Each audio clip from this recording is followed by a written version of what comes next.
So another series loss for the Toronto Blue Jays as they lose in 10 innings. 2-1 to the New York Yankees. And you know what, guys? As much as we've lost a lot of series lately, haven't won a series in a little while, this team does not quit. They fight, they grind, they really do fight. Now, what we saw today was Domingo Germán coming into the game for the Yankees and with a 5.37 ERA, and this is where this Blue Jays team always confuses us because against Luis Severino yesterday, they had 3 runs over 5 innings. I mean, they were doing a really good job against Severino, knocked him out after 5. Domingo Germán, and he had a sub-2 ERA. Domingo Germán comes in with a 5.37 ERA, and he goes 6 innings, giving up only 4 hits and 1 run.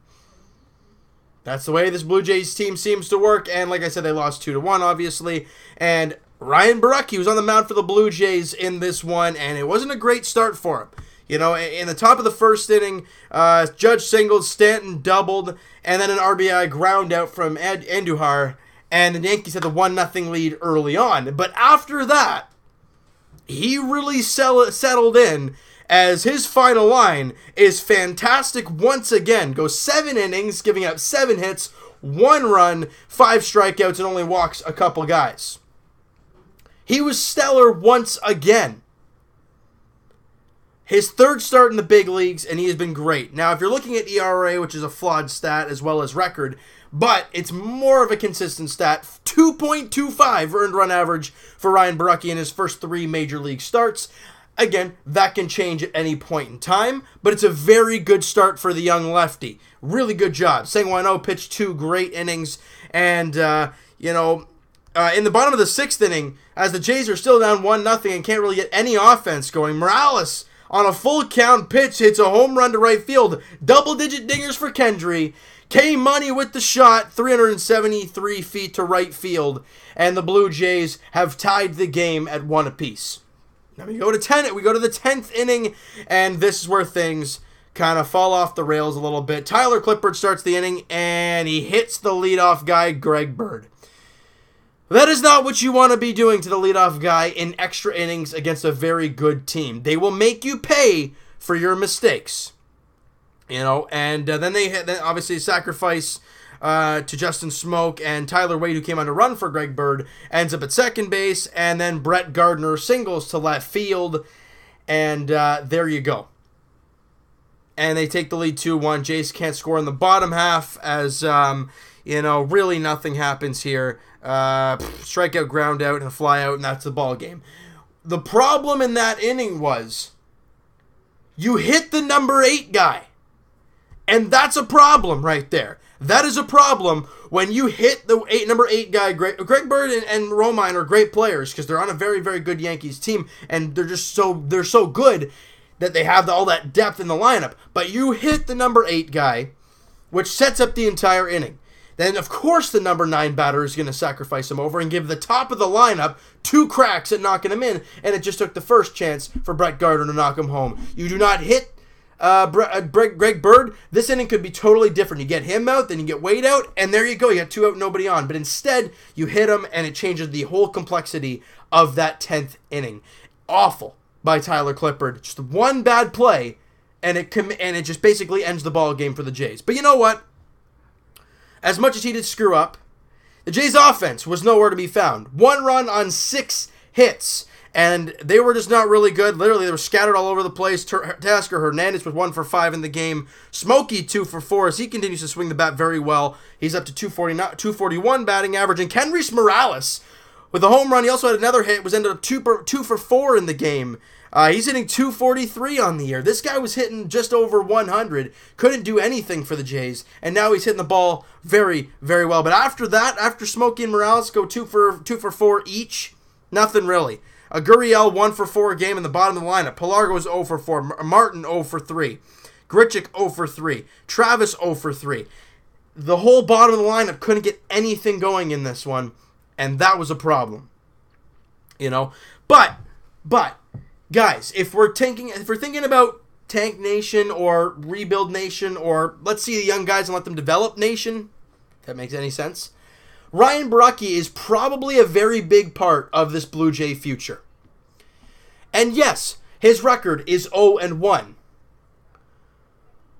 But he has proven to me that he could be a very big piece to this team moving forward. Now, I understand it's only 3 games, but since about the middle of last season, he has found himself. Now, I don't expect him to put up a 2.25 ERA his entire career. That's ridiculous. But he did a great job last year running through the system and ended up in Buffalo. Had a great end of the season in Buffalo. Started this year with the Bisons, and it has done a terrific job. Quiet. You know, and then he comes up to the big leagues. Now, that being said, nobody has seen him yet. So that's something we don't really know about yet. How is he going to react to teams adjusting to him?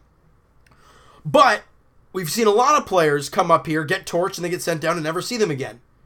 Ryan Borucki has pitched 3 great games for the Blue Jays. His first outing against the, World Series champion Houston Astros. His second outing against the Detroit Tigers, where he was great I think he pitched 7 innings through that game, too.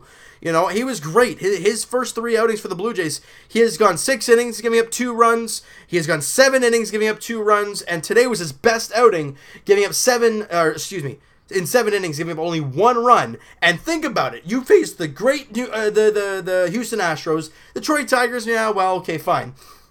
And the New York Yankees.